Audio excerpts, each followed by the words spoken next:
Hello everyone. बेटा एक छोटा सा सेशन है और आपसे कुछ जरूरी बात करनी है, उससे रिगार्डिंग मैंने ये सेशन लिया है। और आज हमारा 5 अक्टूबर है और एग्जैक्टली आज से 7 महीने के बाद आपका नीट का एग्जाम हो रहा होगा 5 मई को। तो हम एग्जैक्टली 7 महीने के गैप पर खड़े हैं। ठीक है, सिचुएशन थोड़ा सा कंफ्यूजन होनी स्टार्ट हो गई है। कुछ लोगों के ड्रीम, कुछ लोगों के विश्वास अब डगमगाने लग गया है, उन्हें टेंशन होने लग गई है। और मैं अगर एज अ टीचर बात करूं तो हम लोग ये हर साल देखते हैं, हर साल बच्चों को गाइड करते हैं और अपनी सही गाइडेंस देते हैं। तो हम पैनिक नहीं करते क्योंकि हमें पता है इस सिचुएशन में क्या करना है। आप हो सकता है पैनिक कर रहे हो, तो सिचुएशन आपके सामने है। एग्जैक्टली 7 महीने, 210, 212, 215 दिन और उसके साथ 90 चैप्टर्स हैं, 90 चैप्टर्स हैं और 700 नंबर का लगभग टारगेट करता है हर बच्चा। पर मेरा मतलब अभी भी कहना है कि ये वाली जो बात है ये ठीक नहीं है। आपने ये नहीं बोलना कि आपने मार्क्स टारगेट करने, आपने सिलेबस फिनिश करना है। जो बच्चा मार्क्स टारगेट करके पढ़ेगा उसके लिए बहुत मुश्किल हो जाता है सिलेक्ट होना, क्योंकि प्रेशर बना रहता है। तो क्या है डिस्कशन का मेन मुद्दा, वो 2 मिनट, 3 मिनट, 4 मिनट हम बात करेंगे।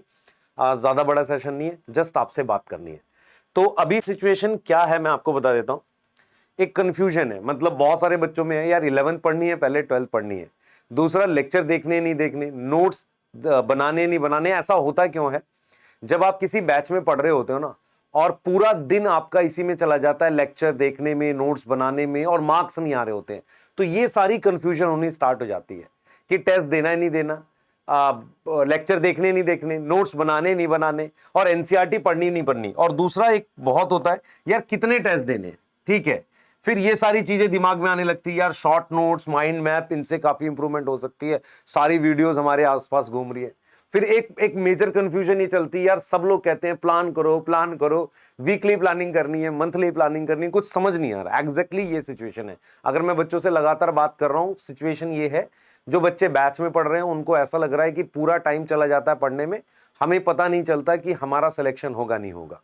दूसरे वो बच्चे हैं जो यूट्यूब से पढ़ते हैं, उनको समझ ही नहीं आ रहा डायरेक्शन क्या जा रही है, पहले 11th पढ़नी है 12th पढ़नी है, क्या पढ़ना है, उनको समझ नहीं आ रहा। ठीक है, तीसरे वो ग्रुप के बच्चे हैं जो मतलब 500 प्लस नंबर ला चुके हैं, जिन्होंने अभी स्टार्ट भी नहीं किया और वो फुल कॉन्फिडेंट में है अभी कि अभी टाइम है, धीरे धीरे करूंगा, मेरी तो सिर्फ फिजिक्स वीक थी। सबके लिए बात कर लेते हैं जल्दी से। ठीक है, हम आपको समझते हैं क्योंकि हर साल हम ये देखते हैं बेटा।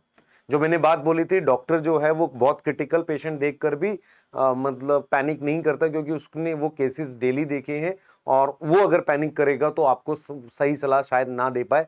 सेम हमारे पास है, तो हमें पैनिक नहीं करना, हमें आपको सही गाइड करना है।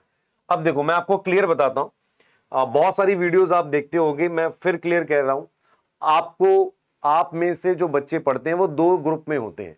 एक जो बैच में पढ़ते हैं, जो बच्चे बैच में पढ़ रहे हैं, अभी तक बैच में ही पढ़ रहे हैं और बैच को फॉलो कर रहे हैं, कुछ सिलेबस हुआ है 40%, 50% 11th का सिलेबस हुआ है, उन्हें बाकियों को देखकर लगता है कि यार मैं बहुत पीछे रह गया हूं। नहीं, अगर आप बैच के स्टूडेंट हैं और बैच फॉलो कर रहे हैं तो अपने लेक्चर, नोट्स और टेस्ट ये अच्छे से देते रहो, आप सिलेक्ट हो जाओगे, इसमें कोई डाउट नहीं है। क्योंकि अगर आप बैच फॉलो कर रहे हो तो आप एक सीक्वेंस लेके चल रहे हो।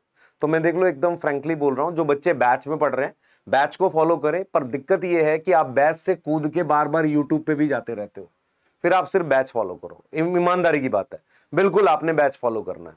ठीक है, यूट्यूब पे जाना है, बहुत कोई इंपॉर्टेंट सेशन है वो देख सकते हो, पर आपको रियल में अपना बैच फॉलो करना है। आप क्या करते हो, बैच के लेक्चर देखते हो, नोट्स बनाते हो, पर टेस्ट नहीं देते। ये आपकी प्रॉब्लम है ना, टेस्ट के एनालिसिस करते। टेस्ट की एनालिसिस सिंपल होती है, आपने अपनी गलतियां पहचाननी है, उस वीक टॉपिक को लिखकर फटाफट से देख लेना है और उसको समझ लेना है, बस इतनी एनालिसिस करनी होती है कि आपका वीक टॉपिक कौन सा है। उसके बाद इस वाले बच्चे को जो बैच में है, सबसे बड़ी प्रॉब्लम रहती है रिवीजन की। मैंने बार बार आपको बोला है, रिवीजन दो तरीके से हो सकती है। एक, जो हम टेस्ट लेते रहते हैं बैचेस में, उसके थ्रू रिवाइज कर लो। दूसरा, आप खुद की प्लानिंग कर सकते हो। खुद की प्लानिंग में आपको क्या करना पड़ेगा, एक मंथली प्लान बनाना पड़ेगा। जैसे अक्टूबर चल रहा है, अक्टूबर में आपको बैच के साथ क्या रिवाइज करना है, इसका मंथली प्लान बनाना पड़ेगा। दूसरी रिवीजन कैसे हो सकती है, जैसे अक्टूबर नवंबर में बहुत सारी टेस्ट सीरीज आती हैं, उन टेस्ट सीरीज के सिलेबस के अकॉर्डिंग उसमें आप 650 700 स्कोर करना स्टार्ट कर दो, 600 करना स्टार्ट कर दो, आपकी रिवीजन ऑटोमेटिकली हो जाएगी।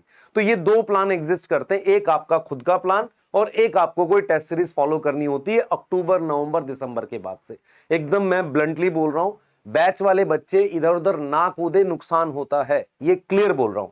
दूसरा, वो बच्चे हैं जो यूट्यूब पे पढ़ते हैं और यूट्यूब के थ्रू ही सारा कंटेंट पढ़ते हैं, मैं उनको एग्जैक्टली बताता हूं क्या करना है।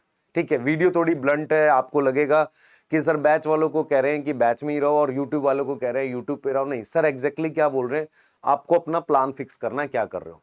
इधर उधर ज्यादा मत करो, टाइम वेस्ट हो जाएगा। फिर मैं ये सेशन बना रहा हूँ, 4 महीने रह गए, अब क्या, समझ में आ रहा है। दिन भर आप यही वीडियोस देखते हो और कुछ करते नहीं हो। ठीक है, अब आते हैं यूट्यूब वाले बच्चों पे।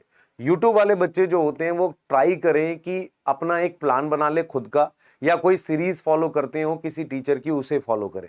पर कभी भी किसी सीरीज को फॉलो करते वक्त ये मत देखा करो कि कितने कम से कम समय में हो गया। हमेशा ये देखा करो क्या कंटेंट कॉम्प्रोमाइज हुआ है। बात ये नहीं है कि आपने एक चैप्टर को 5 अलग अलग टीचर से अलग अलग तरीके से पढ़ा। बात ये है क्या आपने पूरा एनसीईआरटी से पढ़ा है, उसे कंटेंट पूरा पढ़ाया गया है, आपको समझ में आ रहा है, ये इंपॉर्टेंट है। दूसरा क्या है, आप उसके नोट्स बनाओ। ऐसा नहीं है कि अगर फ्री कंटेंट है तो नोट्स ना बनाओ, उसके टेस्ट देने हैं, उसको आपको टेस्ट की फॉर्म में देना है, तब आपका सिलेबस पूरा होगा। इसमें आप 11th भी जा सकते हो, 12th भी जा सकते हो। लेकिन जो बैच वाले होते हैं, अगर वो 11th पढ़ रहे हैं तो 11th पढ़ सकते हैं।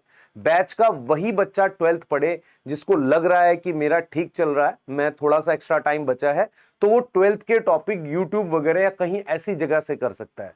रीजन क्या है कि जैसे मान लो अपने ने प्रिंसिपल ऑफ इनहेरिटेंस बैच में पढ़ाया है 12 लेक्चर में, तो अगर कहीं YouTube पे पढ़ा रहे हैं तो वो 2 या 3 लेक्चर में पढ़ाते हैं। मेरी बात समझो ध्यान से, कंप्रेस करके पढ़ाते हैं। तो ये वाले बच्चे कंप्रेस लेक्चर देख सकते हैं क्योंकि उन्हें आगे आएगा ना उनके बैच में, तब वो जल्दी जल्दी कर पाएंगे।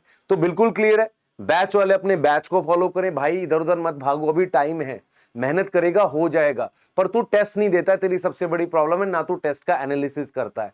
क्लियर है, ये तेरे को करना पड़ेगा। उसके अलावा सेल्फ रिवीजन का एक प्लान बना ले, या हम जो प्लान देते रहते हैं उसको फॉलो कर, नहीं तो कोई टेस्ट सीरीज फॉलो कर। बिल्कुल क्लियर हूं मैं इस चीज को। यूट्यूब वालों को बेटा कोई सीरीज फॉलो करनी होती है, और जैसे हम लोग अभी क्या चला रहे हैं, द्रोणा सीरीज चला रहे हैं। अब द्रोणा सीरीज में हम 12th करा रहे हैं पहले। रीजन क्या है कि हमें एग्जैक्टली पता है कि 11th बहुत सारी जगह चल रही होती है। अगर आप थोड़ी 12th कर लोगे तो इंप्रूवमेंट हो जाएगी, आपको हो सकता है आप थोड़ा सिलेबस पहले खत्म कर पाओ। दूसरा क्या है, 12th क्लास के जो बच्चे हैं जिन्हें बोर्ड्स लिखना है, उनको भी कम समय में वो चैप्टर्स करने होते हैं, क्योंकि उन्होंने पढ़ लिया एक बार, कम समय में वो चैप्टर्स करने होते हैं। बहुत सारे ऐसे बच्चे होते हैं जिनको 12th आती होती, 11th वीक होती है, वो चाहते हैं 12th को करना, तो उस तरीके से। पर हम एक चीज एग्जैक्टली बोलते हैं कि हम कोई भी सीरीज ऐसे नहीं चलाते कि कुछ चैप्टर कराया फिर दूसरा वो कराया, हम प्रॉपर वे में रन करते हैं। तो हम क्या कर रहे हैं, मतलब कंटेंट कॉम्प्रोमाइज नहीं करना, कुछ भी हो जाए कंटेंट कॉम्प्रोमाइज नहीं करना, आपको पूरा कंटेंट पढ़ाना है। अगर आप कोई भी YouTube का कोई भी लेक्चर्स देखते हो, प्लीज नोट्स बनाओ, प्लीज उसके टेस्ट दो, टेस्ट के थ्रू एनालिसिस करो कि क्या क्या हमारा वो सही जा रहा है। ये चीज समझ में आ रही है। तो हर उस बच्चे के लिए बेटा ये पॉसिबल है सिलेक्ट होना, आपको फिक्स करना पड़ेगा अपना सोर्स। जैसे मैं आपको बताता हूं, द्रोणा में हमने जो चैप्टर्स लिए क्लास 12th के लिए, पहला लास्ट में बहुत सारे बैचेस में 12th फास्ट पढ़ाई जाती है, और खासकर ऑफलाइन में तो बहुत तेजी से पढ़ाई जाती है। वो 12th के टॉपिक अगर आपके पास रहेंगे यूट्यूब पर आप देख पाओगे, और चाहो तो अभी कर सकते हो। दूसरा, क्लास 12th में स्टूडेंट को मदद मिलेगी, अगर हम 12th कराते हैं तो उनको बोर्ड्स के लिए भी हेल्प होगी, और रियली बता रहा हूं उनको कंप्रेस फॉर्म में अभी चाहिए, क्योंकि उनको 12th भी रिवाइज नहीं हुई है। तीसरा बेटा, हम ये मानते हैं कि हम द्रोणा में वो टॉपिक पढ़ा रहे हैं जिसकी वेटेज ज्यादा है और या तो नेग्लेक्टेड टॉपिक है। जैसे मैं इकोलॉजी पढ़ाऊंगा, इकोलॉजी अच्छे तरीके से शायद ही मतलब प्रॉपरली यूट्यूब पे प्रेजेंट है, तो मैं उसको जरूर पढ़ाऊंगा। और जैसे हमने स्टार्टिंग में कौन से टॉपिक लिए, मैंने और एमडी सर ने ये टॉपिक लिए थे, बायोटेक 1 और 2 लिया था, मॉलिक्यूलर बेसिस लिया था, और आज मैं आपको प्रिंसिपल ऑफ इनहेरिटेंस उसमें कराने वाला हूं। अगर आप ध्यान से देखो, बायोटेक 1 और 2 के लगभग 9 से 10 क्वेश्चन आए थे, मतलब दोनों मिला के। मॉलिक्यूलर बेसिस के 7 क्वेश्चन थे, प्रिंसिपल ऑफ इनहेरिटेंस के 5 क्वेश्चन थे। तो अगर मैं आपसे कहूं इन तीनों, ये 4 चैप्टर है, इसके 20 क्वेश्चन है। टोटल पेपर कितने का है सर? 100 क्वेश्चन आते हैं, उसमें से 20% सिलेबस ये 4 से 5 4 चैप्टर कवर कर रहे हैं। टोटल जितने भी चैप्टर है बायो के 38। तो हम हाई वेटेज लेंगे और ऐसे चैप्टर्स लेंगे जो नेग्लेक्टेड है, जो बच्चे को कहीं नहीं मिलता, लास्ट में उसको रट्टा मारना पड़ता है।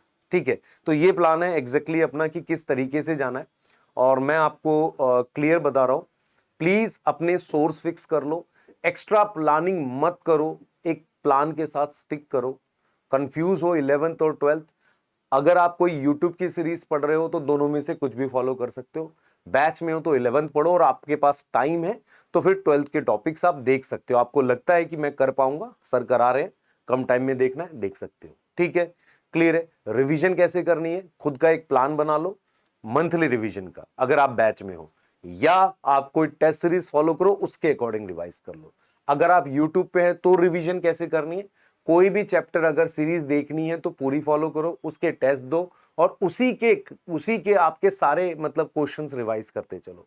क्लियर है, आपके पास प्लान होना जरूरी है। क्लियर है, तो हम लोग द्रोणा में पूरा करा रहे हैं, जो भी 12th के पहले टॉपिक है सारे कराएंगे, आप देख सकते हैं। और आप चाहे केमिस्ट्री हो, फिजिक्स हो, उनमें हम हाई वेटेज वाले टॉपिक ले रहे हैं ताकि आपको ज्यादा से ज्यादा फायदा मिले। ठीक है बेटा, चलिए।